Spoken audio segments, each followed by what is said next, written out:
أعوذ بالله من الشيطان الرجيم.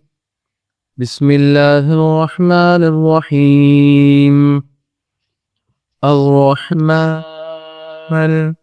علم القرآن خلق الإنسان علمه البيان الشمس والقمر بحسبان والنجم والشجر يسجدان والسماء رفعها ووضع الميزان ألا تطغوا في الميزان وأقيموا الوزن بالقسط ولا تخسروا الميزان والأرض وضعها للأنام فيها فاكهة والنخل ذات الأكمام والحب ذو العصف والريحان فبأي آلاء ربكما تكذبان.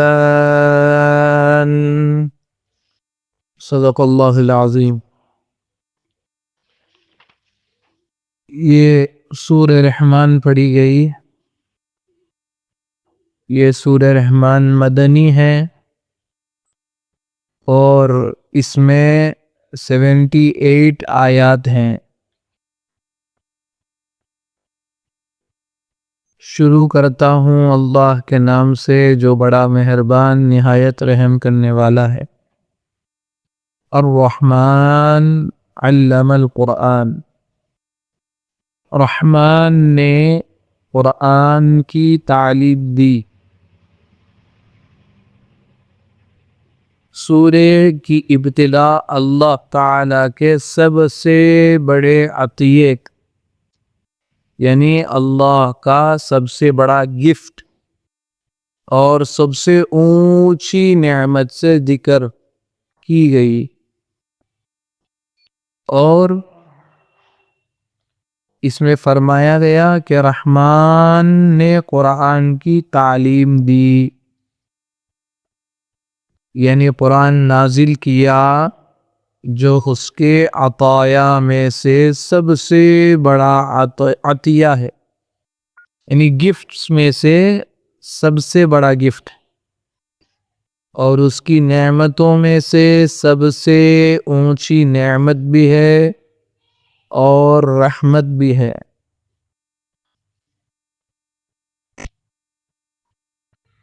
اللہ کا یہ کلام انسانوں کو دیا گیا. ہر انسان کو اتنا بڑا گنہگار ہے لیکن اللہ نے اس کے لیے آسمانوں اور پہاڑوں سے زیادہ بھاری چیز کا حامل بنا دیا. یہ کس نے کیا؟ یہ تو اللہ ہی کر سکتے ہیں. پہاڑوں پر اگر قرآن نازل کیا جاتا تو ریزہ ریزہ ہو جاتے. قرآن میں آیا اللہ نے اس کلام کو ہم کو دیا. معلوم ہوا کہ بندوں کی ہدایت کے لیے قرآن کریم کا نازل کیا جانا یہ تو اللہ ہی کی رحمت ہے اور وہ چونکہ اپنی مخلوق پر بے انتہا مہربان ہے اس لیے اس کی رحمت اس بات کو تقاضا کی ہوئی ہے کہ یہ قرآن کریم بھیج کر وہ علم عطا فرمائے کہ جس سے مخلوق کو ہدایت بھی ملے اور نجات کا راستہ بھی ملے اور اس کے قرب کا اور رضا کو حاصل کرنے کا ذریعہ بھی بنے. اسی لیے اہل اللہ کون ہے؟ اللہ کے ولی کون ہے؟ ہم اہل القرآن. قرآن والے، قرآن پڑھنے والے، قرآن پڑھانے والے. سب سے زیادہ قرآن جو پڑھتے ہیں وہ سب سے بڑے ولی ہیں، سب سے بڑے اللہ کے قرب حاصل کرنے والے ہیں. تو اللہ تعالیٰ تو نزول قرآن اور اس کی تعلیم کو سب سے بڑا عطیہ اور سب سے اونچی رحمت اور نعمت فرمائے تاکہ بندے اس پر ایمان لا کر اس کا علم حاصل کریں اور اس پر عمل کر کے دنیا اور آخرت کا فائدہ اٹھائیں۔ اللہ نے اس لیے دیا قرآن، اور اس قرآن کی قدر کریں۔ مگر افسوس ہے کہ اس روشن دماغی کے زمانے میں اس کی تعلیم کو دلانے کو ان کی عمر کو ضائع کرنا سمجھا جا رہا ہے، جب اس کا ناظرہ پڑھنا پڑھانا ہی روشن دماغوں کے خیال میں ویسٹ آف ٹائم سمجھا جا رہا ہو، تو اس کا حافظہ، اس کے مطلب اور اس کے معانی اور اس کی تفسیر اور تشریح اور اس کی دعوت دینا اور اس کی تبلیغ کرنا، اس کے احکام اور ہدایات، اس کے اوامر اور نواہی کی اشاعت کا تو دور کی بات ہے۔ یعنی قرآن دیر تک پڑھائیں گے تو نہیں ارے اتنا ٹائم ویسٹ کیوں کرنے، 20 منٹ میں سبق پڑھا دینا، چھوڑ دینا، 20 منٹ میں بچہ قرآن پڑھ کے چلے جانا۔ عموماً یہ ذہن بنتا جا رہا ہے اور اکثروں کا بن بھی گیا۔ کچھ دیر قرآن میں وقت لگ گیا تو خیال ہوتا ہے کہ ارے اتنی دیر ہو گئی قرآن پڑھنے آج۔ یعنی یہ تعلیم اللہ دے رہے ہیں، علم القرآن، جبکہ قرآن کے معنی مطالب کا جاننا بھی ضروری ہے، فرض ہے۔ اللہ کیا بولنا چاہ رہے ہیں ہمارے لیے، اللہ کا کیا میسج ہے، سمجھنا ہمارے لیے تو ضروری ہے، فرض ہے۔ نارمل پڑھنا دور کی بات ہو رہی ہے تو معانی تک جانا افسوس کی بات ہے۔ اس قرآن پاک سے من حیث القوم اور انحراف، اس کے احکام سے لاپرواہی ہو رہی ہے، اس کی ہدایت سے غفلت ہو رہی ہے۔ اللہ رب ذوالجلال کی سب سے بڑی نعمت کی ناقدری اور ناشکری ہو رہی ہے۔ ہمارے کو کوئی بڑا آدمی ایک بڑا گفٹ لا کے دے دے تو اس گفٹ کی کتنی اہمیت ہوتی ہے، ارے بڑے سیٹ بڑے آدمی دیے سو گفٹ ہے بھائی، فلاں ولی صاحب دیے سے، فلاں پیر صاحب دیے سے، فلاں حضرت دیے سو ہے۔ لیکن حضرتوں کے سب سے بڑے حضرت اللہ، سب سے بڑے اللہ، سب کو پیدا کرنے والے اللہ، وہ اللہ کا گفٹ ہے۔ اس کو ہم نے کتنا استعمال کیا، کتنا اس کو ہمارے فائدے کے لیے دنیا اور آخرت کی کتنی رہنمائی اس سے حاصل کی۔ ہر انسان کو اپنے اپنے اندر غور کرنا چاہیے۔ اگر نہیں کر رہے ہیں، اس کی طرف توجہ نہیں جا رہی ہے، تو یہ ناشکری کی بات ہے، ناقدری کی بات ہے۔ اللہ تعالیٰ اس نعمت کی برکتوں کو چھین لیں گے۔ حضور اکرم صلی اللہ علیہ وسلم کا ارشاد ہے کہ جب میری امت دینار اور درہم کو بڑی چیز سمجھنے لگے گی، یعنی پیسوں کو، مال اور دولت کو، اسلام کی وقعت اور ہیبت اس سے جاتی رہے گی، ختم ہوتی رہے گی، اور جب امر بالمعروف اور نہی عن المنکر کو چھوڑ دے گی، یعنی اچھائی کا حکم کرنا، برائی سے روکنا، یہ کام کو چھوڑ دے گی، تو برکت وحی یعنی فہم قرآن سے محروم ہو جائے۔ جب بندہ اچھائی کی دعوت نہیں دیتا، برائی سے نہیں روکتا، تو اللہ تعالیٰ اس کو قرآن سمجھنے کی صلاحیت کو چھین لیتے ہیں، ختم کر دیتے ہیں، محروم ہو جائے گی۔ آج اس حدیث کی صداقت کو ہم کھلی آنکھوں دیکھ رہے ہیں۔ اللہ تعالیٰ اپنی اس نعمت عظمیٰ کی قدر کے لیے ہمارے دل کی آنکھوں کو کھول دے، اور آگے اللہ رب العزت دوسری آیات میں اہم نعمتوں کا ذکر فرما رہے ہیں۔ ان آیات میں کون سی نعمتیں ہیں؟ کہ اللہ تعالیٰ ہی نے انسان کی ذات کو پیدا کیا، خلق الانسان، اسی نے انسانوں کو پیدا کیا اور اس کو گویائی دی، علمہ البیان، گویائی بات کرنے کی صلاحیت دی تاکہ یہ اپنے معافی ضمیر کو حسن خوبی سے ادا کر سکے. معافی ضمیر بولے تو دل کی بات کو اچھے انداز میں بیان کر سکے، سامنے سنا سکے اور دوسروں کی بات کو سمجھ بھی سکے. اسی صفت کے ذریعے انسان قرآن کو سمجھتا بھی ہے اور سمجھاتا بھی ہے. یہاں علمہ البیان فرمایا گیا، یعنی انسان کو گویائی کی طاقت دی، بولنا سکھلایا. تو یہ قوت گویائی محض ایک اکیلا ہی انعام نہیں ہے، بلکہ اگر اس کے اندر غور کیا جائے تو اس کے قوت گویائی کے پیچھے بہت ساری قوتیں بھی کار فرما ہوتی ہے. مثلا عقل بھی ہے، شعور بھی ہے، فہم بھی ہے، ادراک بھی ہے، تمیز بھی ہے، ارادہ بھی ہے. یہ سب چیزیں ہیں جن کے بغیر انسان کی قوت کام نہیں کر سکتی. تو انسان کو یہ نعمت جتلائی جاتی ہے کہ انسان کو اللہ ہی نے پیدا کیا، پھر اس کو گویائی سکھلائی جس سے ہزاروں کیا لاکھوں فائدے مرتب ہوتے ہیں. آگے دوسری نعمتوں کا ذکر، الشمس والقمر بحسبان والنجم والشجر يسجدان، یعنی چاند اور سورج اس کے حکم سے ایک مقررہ نظام اور حساب کے ساتھ چلتے ہیں، اور ان کے طلوع اور غروب اور گھٹنے بڑھنے سے دن رات مہینے سال موسمی اثرات یعنی گرمی سردی یہ ساری چیزیں مرتب ہوتی ہیں. اور یہ سب کچھ ایک خاص حساب اور ضابطہ اور مضبوط نظام کے تحت ہے.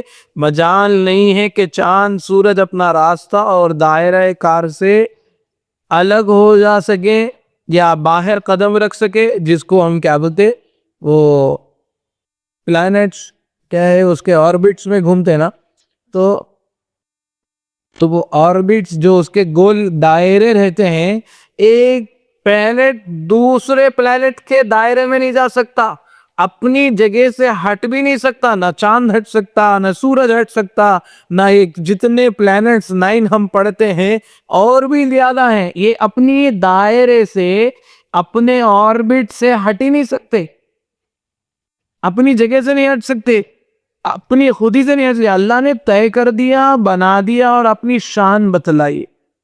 اللہ تعالیٰ نے جو خدمات ان دونوں یعنی چاند اور سورج کے ذمے سپرد کر دیے، ان میں کوتاہی نہیں کر سکتے. جو کام ان کو دے دیے.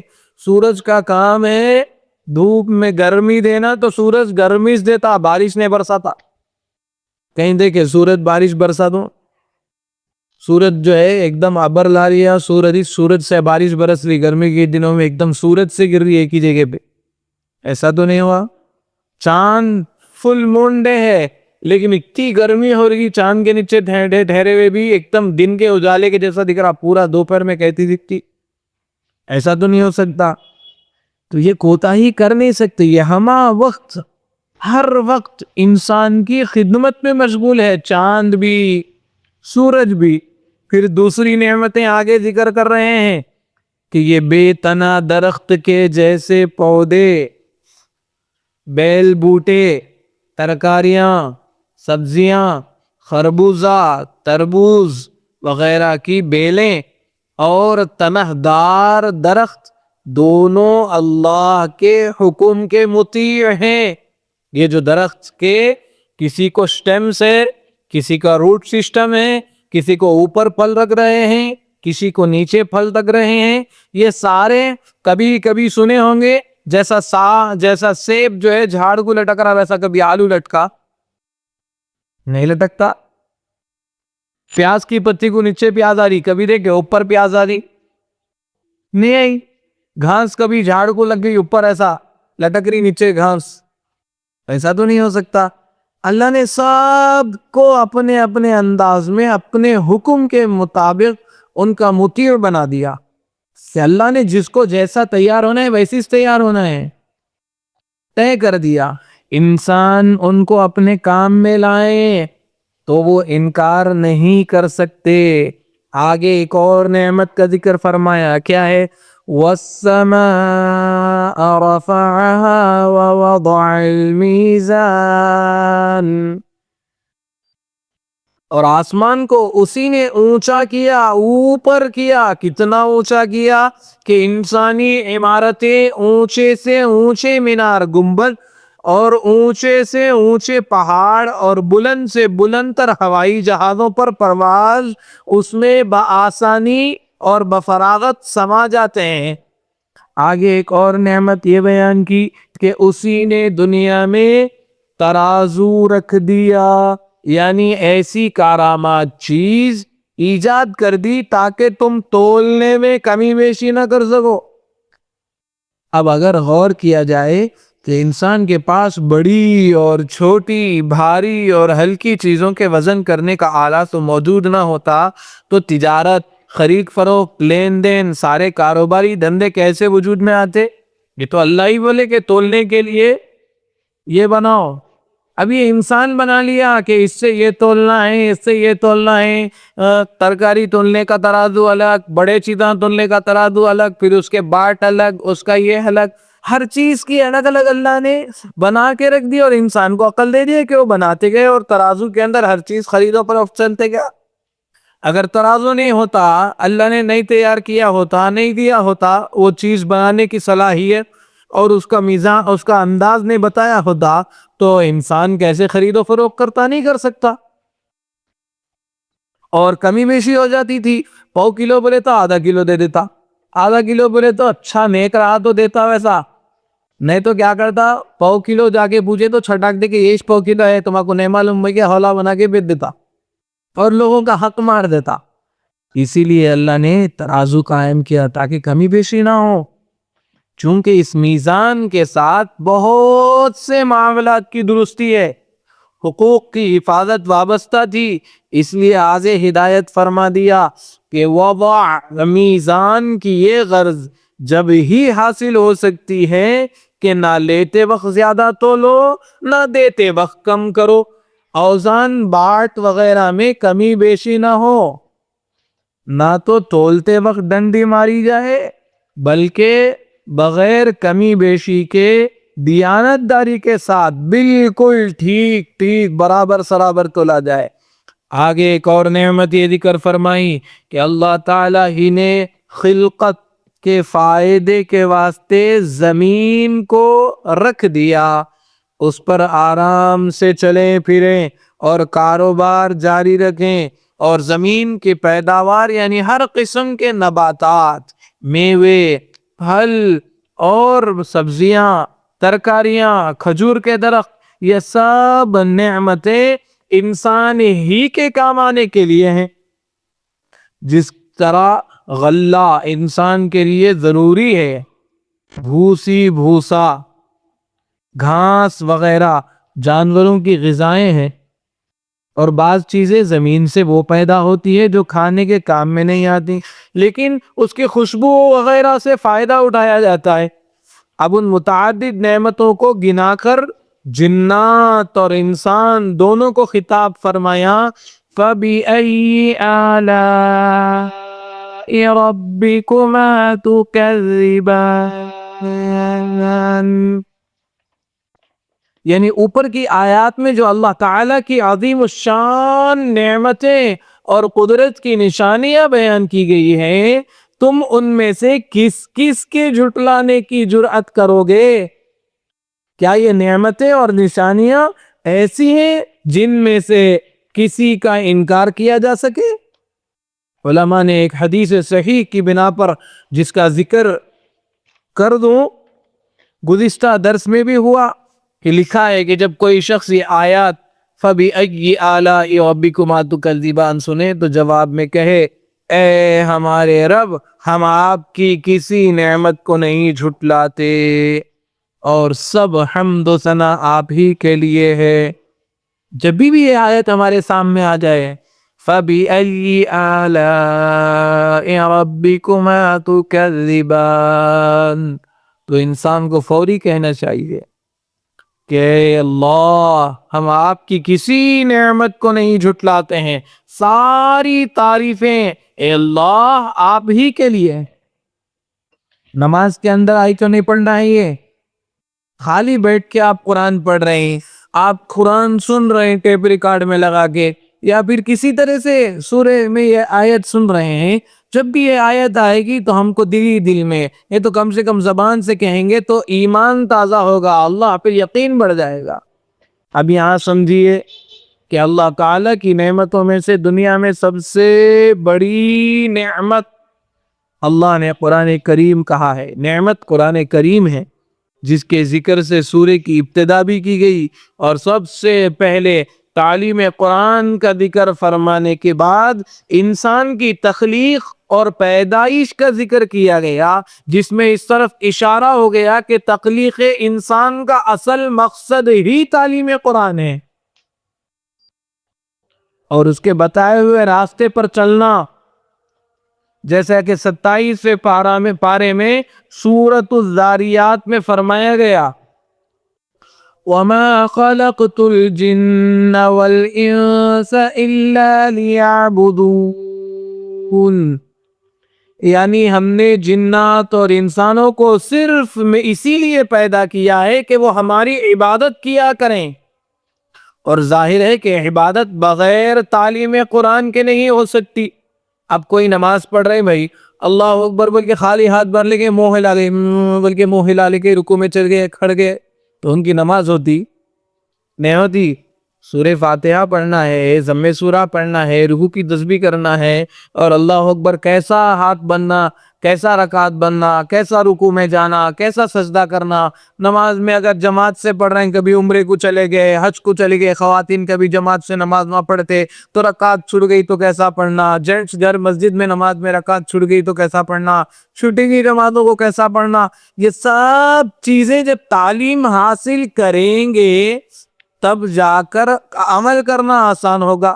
تو اللہ نے کہا کہ دیکھو پہلے قرآن کی تعلیم حاصل کرو، یعنی مقصد ہی بتلایا کہ تمہیں پیدا ہی اسی لیے کیا گیا تاکہ تم قرآن کی تعلیم حاصل کرو۔ لیکن اکثر و بیشتر قوم کا افسوس سے المیہ یہی ہے کہ صبح اٹھے تو اسکول جانا ہے، اگلے دن بچوں کے اسکول کی تیاری کرنا ہے، اگلے دن وہ تیاری کرنا، لیکن کبھی تو ہمیں خیال آئے کہ اگلے دن قرآن سے دن شروع کرنا ہے، قرآن پڑھنا ہے، قرآن پڑھانا ہے، بچے کو قرآن کے اس قابل بنا دینا کہ کہیں بھی کھڑے تو قرآن پڑھنا، قرآن والا ہو جانا، گھر کا ہر فرد قرآن والا ہو جانا۔ یہ مقصد ہے ہمارا، پیدائش کا مقصد، اور مدعا اسلام اور قرآن کے نزدیک اس کے سوا کچھ نہیں، بس اپنے پیدا کرنے والے کی عبادت اور عبودیت میں لگا رہے۔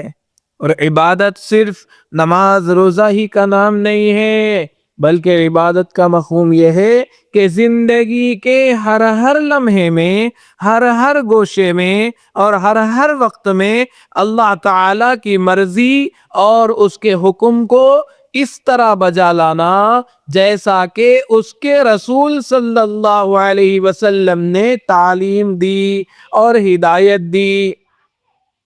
اللہ تعالی ہمیں بھی اپنے مقصد پیدائش کو پورا کرنے کی توفیق عطا فرمائے۔ آج کا ایسا انسان جس کا مقصد زندگی روٹی کپڑا مکان ہی بنا ہوا ہے، اللہ ایسا بننے سے بچائے ہیں، اور زندگی کے ہر لمحے میں اپنی عبادت اور اپنی بندگی کی اللہ ہم سب کو توفیق عطا فرمائے۔ تخلیق انسان کے بعد جو نعمتیں انسان کو اللہ تعالی نے عطا فرمائی ہیں وہ بے حد ہیں اور بے شمار ہیں، جن میں سے چند کا ذکر ان آیات میں فرمایا گیا، اور یہی سلسلہ مضامین ابھی جاری ہے۔ مزید نعمتوں کا بیان آگے آنے والی آیتوں میں فرمایا گیا۔ انشاءاللہ جس کا اگلے درس میں، آئندہ درس میں اس کا تذکرہ ہوگا کہ اللہ پہلی نعمت تو بول دیے قرآن سکھلایا، قرآن جیسی نعمت دی، پھر قرآن سکھلایا، پھر فرمایا کہ میں نے تمہیں انسان بنایا، پھر کہا کہ میں نے تمہیں بولنا سکھایا، پھر کہا کہ میں نے چاند اور سورج تمہارے لیے برابر جگہ پہ رکھ دیے، پھر کہا کہ ستارے، درخت اور ہر چیز آہستہ آہستہ اللہ نے ساری نعمتوں کو گنایا کہ تمہارے لیے درخت بنا دیے، تمہارے لیے آسمان کو اونچا کر دیا، تمہارے لیے ترازو کو قائم کر دیا، اور اس کے بعد میں اللہ نے زمین کو بنایا، زمین کے اوپر چوپایوں کو بنایا، پھر اس کے اندر جو ہے درخت بنائے، اس کے اندر پھل بنائے، اس کے اندر کوئی ایسے روٹ سٹیمز کے ساتھ، سٹیمز کو پھل لگ رہے ہیں، کسی کو روٹ سسٹمز کے اندر سے جو ہے ہمارے لیے ترکاریاں، سبزیاں دے رہے ہیں۔ یہ ساری نعمتیں اللہ رب العزت ہم کو گنائے آج کی تفسیر میں۔ اگلی تفسیر میں اور کیا کیا نعمتیں ہیں انشاءاللہ بیان ہوگا۔ اللہ ہمارے ایسے کفران نعمت سے ہماری حفاظت فرمائے، یعنی نعمتوں کی ناشکری سے ہماری حفاظت فرمائے۔ اللہ سے دعا کرتے رہیں کہ اللہ ہمیں ناشکری سے بچا لے، اور ہمیں اللہ نے جو زندگی عطا فرمائی ہے اس میں حقیقی زندگی کو اور اس کے مقصد کو پورا کرنے کی توفیق عطا فرمائے۔ اب ان آیات کا ترجمہ دیکھیں۔ الرحمن علم القرآن، رحمان نے قرآن کی تعلیم دی۔ خلق الانسان علمہ البیان، اس نے انسان کو پیدا کیا پھر اس کو گویائی سکھائی۔ الشمس والقمر بحسبان، سورج اور چاند حساب کے ساتھ چلتے ہیں۔ والنجم والشجر یسجدان، اور بے تنے کے درخت اور تنے دار درخت اللہ کے مطیع ہیں۔ والسماء رفعها ووضع الميزان، اور اسی نے آسمان کو اونچا کیا اور اسی نے دنیا میں ترازو رکھ دیا۔ اللہ تطغوا فی المیزان، تاکہ تم تولنے میں کمی بیشی نہ کر سکو۔ وَأَقِيمُوا الْوَزْنَ بِالْقِسْطِ وَلَا تُخْسِرُوا الْمِيزَانَ، اور انصاف کے ساتھ وزن کو ٹھیک رکھو اور تول کو گھٹاؤ مت۔ وَالْأَرْضَ وَضَعَهَا لِلْأَنَامِ فِيهَا فَاكِهَةٌ وَالنَّخْلُ ذَاتُ الْأَكْمَامِ، اور اسی نے خلقت کے واسطے زمین کو اس کی جگہ رکھ دیا کہ اس میں میوے ہیں، فیہا فاکہہ، اس میں میوے ہیں، اور والنخل، اور کھجور کے درخت ہیں جن کے پھل پر غلاف ہوتا ہے۔ والحب ذو العصف والریحان، اور اس میں غلہ ہے جس میں بھوسا بھی ہوتا ہے اور اس میں غذا کی چیزیں بھی ہوتی ہے۔ فَبِأَيِّ آلَاءِ رَبِّكُمَا تُكَذِّبَانِ، سو اے جن و انس، تم اپنے رب کی کون کون سی نعمتوں کے منکر ہو جاؤ گے، یعنی جھٹلاؤ گے۔ یہ آج کی تفسیر ہے 13 آیات کی۔ اللہ ہم سب کو عمل کی توفیق عطا فرمائے، اللہ اس کی نعمتوں کی قدر کرنے کی توفیق عطا فرمائے۔